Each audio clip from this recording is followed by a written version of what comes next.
My name is Emily, and at 33 years old, I thought I had finally built the life I'd always dreamed of. Every nail, every wall, every payment that went into my beautiful home came from years of hard work. Nobody helped me. Not my parents, not my younger sister, Jessica. Growing up, Jessica was always the favorite. She got the expensive gifts, the attention, and endless second chances. I got lectures about responsibility and independence. Still, I never complained.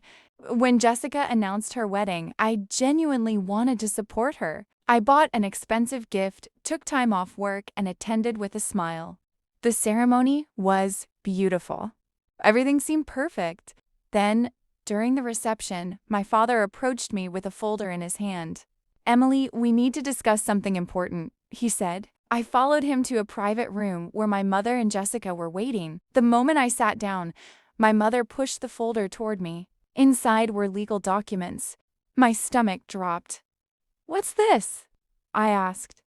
Jessica smiled.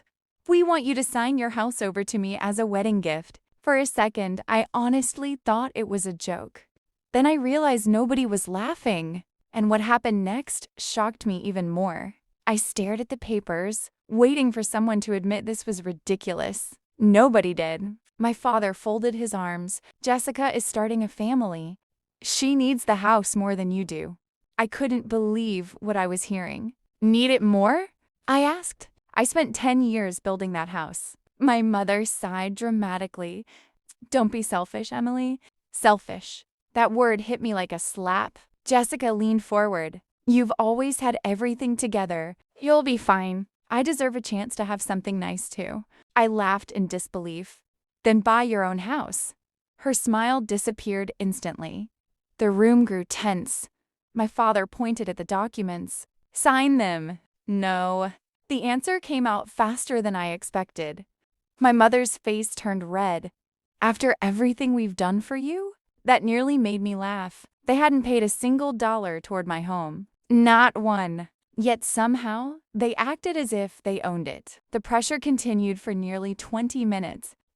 Guilt. Threats. Manipulation. Everything. Finally, I stood up. "I'm not giving Jessica my house." The room exploded with anger. But before leaving, I noticed something strange. A second folder sitting on the table, and what I saw inside would completely change everything. As everyone argued, the second folder slipped partially open. I glanced down and caught sight of several financial documents. One page had Jessica's name on it, another showed massive debts. Curious, I quietly took a photo with my phone before walking away. That night, while everyone celebrated, I sat in my hotel room reviewing the pictures. My jaw dropped. Jessica and her fiancé weren't just struggling financially, they were drowning. Credit card debt, personal loans, missed payments, collections, over 18,000,000 owed. Suddenly everything made sense. They didn't want my house because they loved me. They wanted it because they were desperate.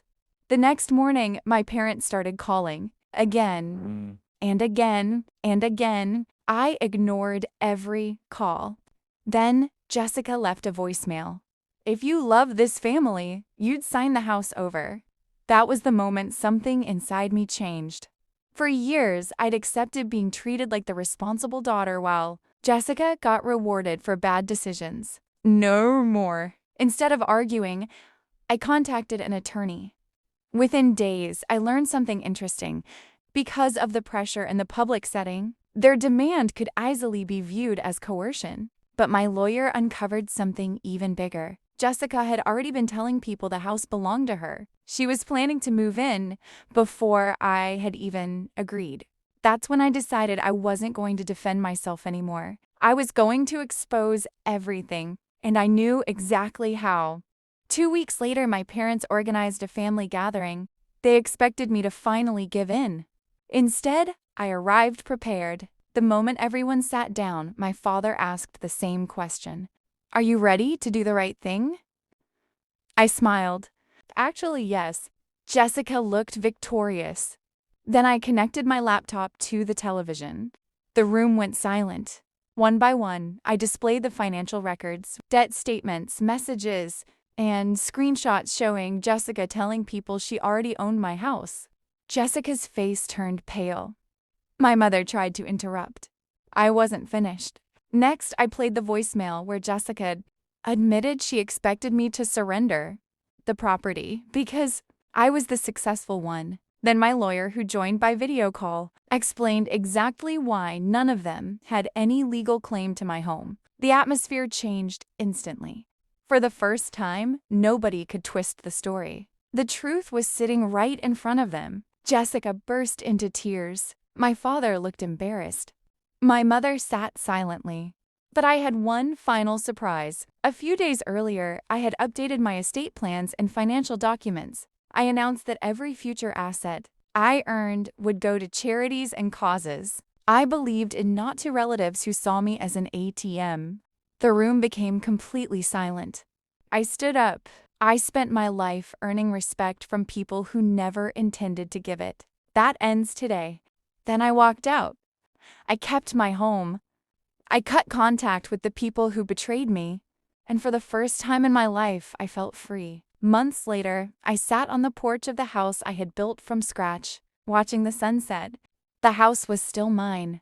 My peace was still mine, and the family that tried to steal both had finally lost the only thing they truly wanted: control over me.